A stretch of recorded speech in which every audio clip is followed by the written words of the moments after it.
ഈ വയനാട് ഉണ്ടായിട്ടുള്ള ദുരന്തം അക്കാര്യത്തിൽ ബഹുമാനപ്പെട്ട മുഖ്യമന്ത്രിയാണ് പരിപൂർണമായിട്ട് ഇടപെട്ട് അവരുടെ പ്രവർത്തനങ്ങളെ ഏകോപിപ്പിക്കുകയും നേതൃത്വം കൊടുക്കുകയും ചെയ്തിട്ടുള്ളത്. മന്ത്രിമാരടങ്ങുന്ന ഒരു സബ് കമ്മിറ്റി അവിടെ ചുമതലപ്പെടുത്തിയിട്ടുണ്ട്. ഇപ്പോൾ കിട്ടിയിട്ടുള്ള റിപ്പോർട്ട് അനുസരിച്ചാണെങ്കിൽ 49 കുട്ടികൾ മരണപ്പെടുകയോ കാണാതാവുകയോ ചെയ്തിട്ടുണ്ട്. GVHSS സ്കൂള് പൂർണ്ണമായി തന്നെ തകരാറിലായിട്ടുണ്ട്, വെള്ളാർമലയിലുള്ള. അതുപോലെ തന്നെ GLPSS മുണ്ടക്കൈ അതും ഭാഗികമായി തകരാറിലായിട്ടുണ്ട്. അപ്പോൾ ഇക്കാര്യത്തിൽ വിദ്യാഭ്യാസ വകുപ്പ് എന്തൊക്കെ കാര്യങ്ങൾ ചെയ്യണമെന്നതിനെ സംബന്ധിച്ചിടത്തോളം ഇന്നിപ്പോൾ രാവിലെ ബഹുമാനപ്പെട്ട മുഖ്യമന്ത്രിയെ 9 മണി കാണുന്നുണ്ട്. കണ്ട ശേഷം ആ കാര്യങ്ങളെ സംബന്ധിച്ചിടത്തോളം തീരുമാനിക്കാമെന്നാണ് കരുതുന്നത്.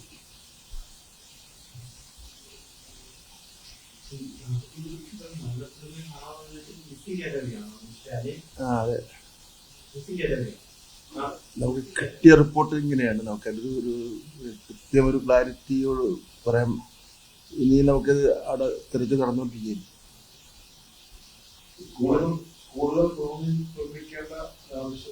ഉണ്ട്. അതിലിപ്പോ GVHSS വെള്ളാർമല പുനർനിർമ്മാണം നടത്തണം.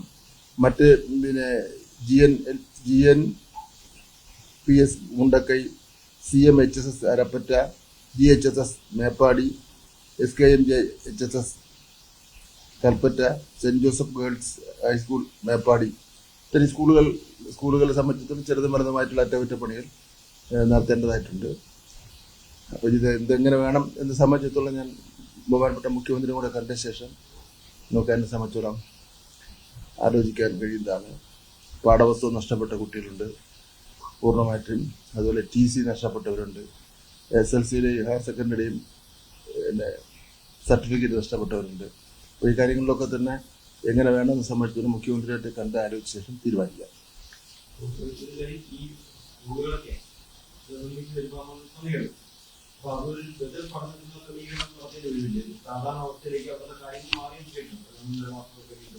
വേണ്ടിവരും, തീർച്ചയായിട്ടും വേണ്ടിവരും. ഞാനത് അവിടെ ദുരിതാശ്വാസ പ്രവർത്തനങ്ങൾക്ക് നേതൃത്വം കൊടുക്കുന്ന മന്ത്രിതല ഉപസമിതിയായിട്ടും ആകെ നേതൃത്വം കൊടുക്കുന്ന മുഖ്യമന്ത്രിയായിട്ട് ആലോചിച്ചതിനെ സംബന്ധിച്ചുള്ള കാര്യം പറയാനായിരിക്കും.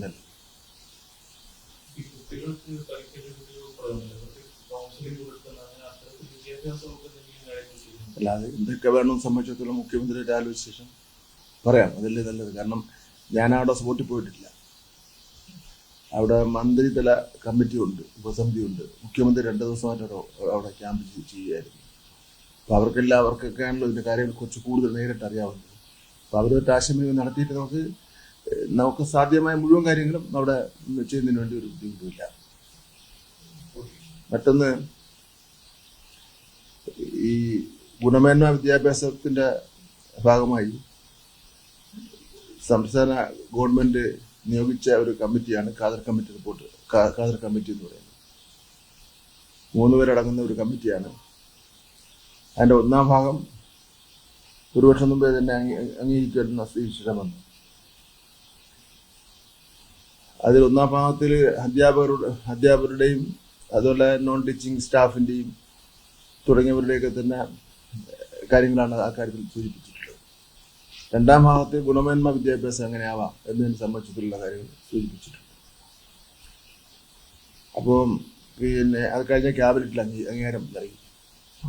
ഇനിയിപ്പോൾ ഈ വിഷയം പൊതുജനങ്ങളുമായിട്ട് ഒരു ആശയവിനിമയം നടത്തുന്നുണ്ട്, അധ്യാപക സംഘടനകളുമായിട്ട് ഒരു ആശയവിനിമയം നടത്തുന്നുണ്ട്. അതിലിന്ന് 2-ാം ഭാഗ റിപ്പോർട്ടിൽ പറയുന്ന എല്ലാ ഭാഗവും നടപ്പിലാക്കണമെന്നില്ല. റിപ്പോർട്ട് ഈ 2-ാം ഭാഗ റിപ്പോർട്ട് അംഗീകരിച്ചപ്പോൾ തന്നെ അതിലുള്ള പ്രധാനപ്പെട്ട ഭാഗങ്ങൾ നടപ്പിലാക്കുമ്പോൾ ക്യാബിനറ്റുമായിട്ടും കൂടെ ആലോചിച്ചിട്ട് ശേഷമേ നടപ്പിലാക്കാൻ പാടുള്ളൂ എന്നുള്ള കണ്ടീഷൻ്റെ അടിസ്ഥാനത്തിലാണ് ക്യാബിനറ്റിൻ്റെ അംഗീകാരം ലഭിച്ചിട്ടുള്ളത്. ഇപ്പോൾ ഉദാഹരണമായിട്ട് സ്കൂൾ സമയത്തിലുള്ള മാറ്റം, അത് രാവിലെ മുതൽ ഉച്ചവരെ എന്നുള്ള നിലയിലാണ് അതിൽ സൂചിപ്പിച്ചിട്ടുള്ളത്.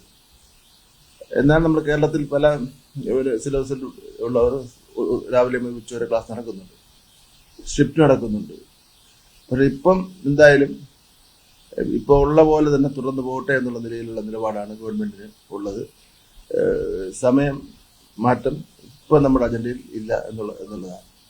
കാരണം പലരും അതിനെ സംബന്ധിച്ച് ഒരു ഉത്കണ്ഠ രേഖപ്പെടുത്തിയിട്ടുണ്ട്.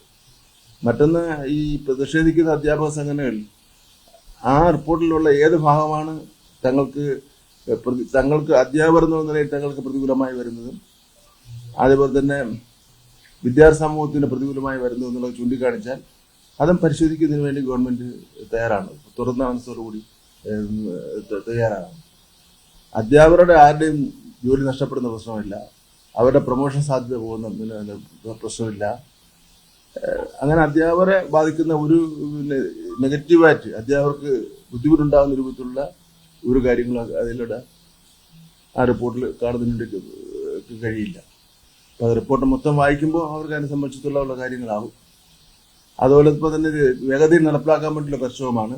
അതിന്റെ ഭാഗമായിട്ടാണ് സ്പെഷ്യൽ റൂൾസ് തയ്യാറാക്കിയിട്ടുള്ളത്. ആ സ്പെഷ്യൽ റൂൾസിന്റെ കുറെ നടപടിക്രമങ്ങൾ ഉണ്ട്. സ്പെഷ്യൽ റൂൾസിന് അത് പബ്ലിക് സർവീസ് കമ്മീഷൻ, വിദ്യാഭ്യാസ സബ്ജക്ട് കമ്മിറ്റി, നിയമസഭയുടെ ലീഗൽ ഒപ്പീനിയൻ തേടണം, പൊതുജനങ്ങളുമായിട്ടുള്ള ചർച്ച വേണം. അങ്ങനെ കുറെ നടപടിക്രമങ്ങൾ പൂർത്തീകരിച്ചിട്ടാണ് അവസാനമായി നിയമസഭ വിദ്യാഭ്യാസ സബ്ജക്ട് കമ്മിറ്റി ഇതിന് അംഗീകാരം കൊടുക്കുന്നത്. അപ്പൊ അതും കൂടെ അംഗീകാരം കിട്ടിയാൽ മാത്രമേ പൂർണ്ണമായി ഉള്ള ഒരു നടപ്പിലത്തേക്ക് നമുക്ക് മുന്നോട്ട് കൊണ്ടുപോകുന്നതിന് വേണ്ടി കഴിയൂ.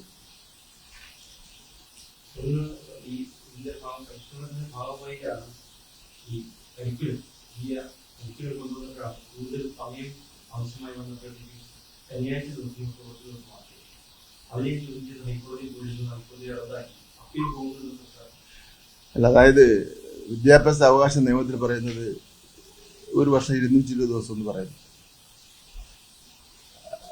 പിന്നെ ഒരു കൂട്ടര് കോടതി കേസിന് പോയി. അത് കേസിന് പോയപ്പോൾ ഉള്ള സിംഗിൾ ബെഞ്ചിന്റെ ഉത്തരവെന്ന് പറയുന്നത് വിദ്യാഭ്യാസ അവകാശ നിയമത്തിൽ പറയുന്ന അത്രയും തീയതി വെച്ചുകൊണ്ടുള്ള പ്രൊസീഡിങ്സ് വിദ്യാഭ്യാസ ഡയറക്ടർ ഇറക്കണമെന്നുള്ള ഉത്തരവാണ് നൽകിയത്. ഇപ്പൊ അത് കഴിഞ്ഞ ശേഷം അധ്യാപക സംഘടന അതേ സിംഗിൾ ബെഞ്ച് വേറൊരു സിംഗിൾ ബെഞ്ചിൽ പോയി.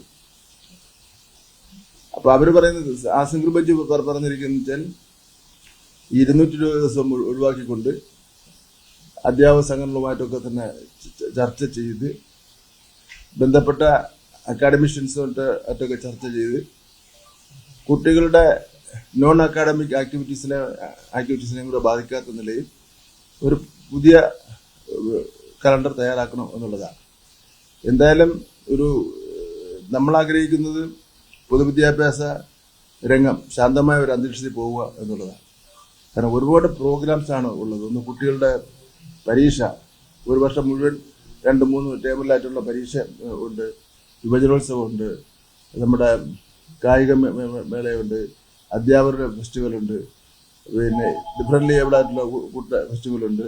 അങ്ങനെയൊക്കെയുള്ള ഒരുപാട് ഉത്തരവാദിത്വം ഏറ്റെടുക്കേണ്ടതുണ്ട്. അതിനൊക്കെ അധ്യാപകരുടെയൊക്കെ തന്നെ സഹായം വേണ്ടിയിരിക്കുകയാണ്.